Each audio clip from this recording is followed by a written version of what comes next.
Here's why you shouldn't give up on American urbanism. It's easy to get frustrated, angry, and disheartened about America's bad urban planning because it's so widespread, and especially when you compare it to places that seem to be doing a lot better, like Amsterdam, Copenhagen, Paris, Singapore, etc. But just because other places are doing a good job, that doesn't mean the situation here is hopeless. We have some amazing places too, albeit there could and should be many more. Additionally, the US is a nation composed of people from all around the world, so millions of people here have experienced examples of great urbanism elsewhere that can and do inspire the changing look of the US. If you feel frustration and anger about the way things currently are, because they are pretty bad in many places, those feelings are actually a good thing, because they mean that you have become aware there is a problem. Realization and anger are emotions that precede making things better, so let them fuel you, not dishearten you. Here are a few reasons why you shouldn't give up on American urbanism but get involved instead. Number 1. While much of America's urban planning may not be good, especially in suburban sprawl, there are also pockets of amazing architecture and urbanist brilliance, which means we know how to do things well. We just got distracted somewhere along the way, and we know where that is. But before the car came on the scene shaping the look of America around itself for decades, we had developed something pretty wonderful called streetcar suburbs, which are still some of the most desirable neighborhoods today.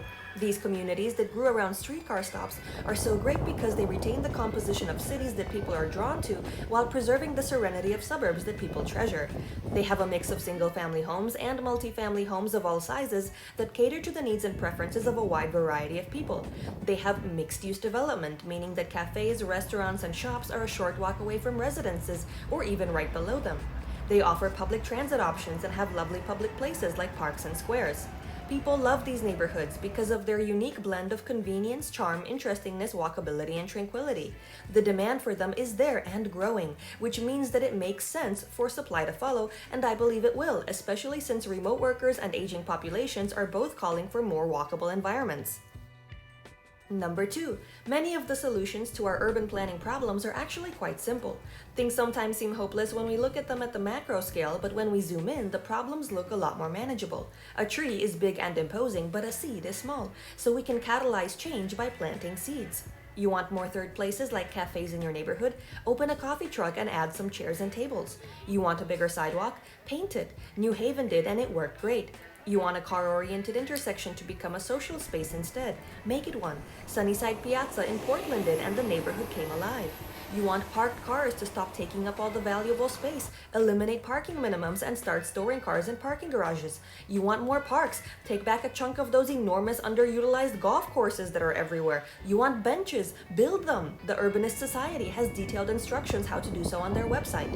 The solutions don't have to come from the top down, and they don't have to be big and expensive. Look into placemaking and tactical urbanism. Get some friendly neighbors together and start making changes in your community today.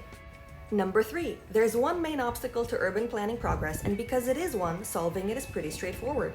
The main thing that blocks us from developing walkable and human-oriented cities and suburbs is the zoning code. The zoning code is the set of rules that says you can't build residences close to shops and cafes, among other restrictions, which is why our suburbs look as isolated and car-centric as they do. These rules made sense once upon a time when they were implemented, but they don't make sense anymore, so it's time for them to be updated, and you can fight for that. You and your neighbors can get together to let your local government know you want your zoning code to change, which will give you the freedom to shape your community into what you want it to be, rather than settling for what someone decades ago decided it should look like. Cities and towns around the US have changed their zoning codes already with great results, and many more can follow their lead. Number 4. Developing walkable communities will make us a lot of money. Sprawling areas bleed money because they can't pay to maintain all the infrastructure required to support a small number of homes, whereas walkable mixed-use areas thrive financially. This has been proven again and again. Creating walkable areas is therefore a win-win for everyone, from residents to businesses to governments, and we can make them more walkable while holding on to single-family homes the way the streetcar suburb model does.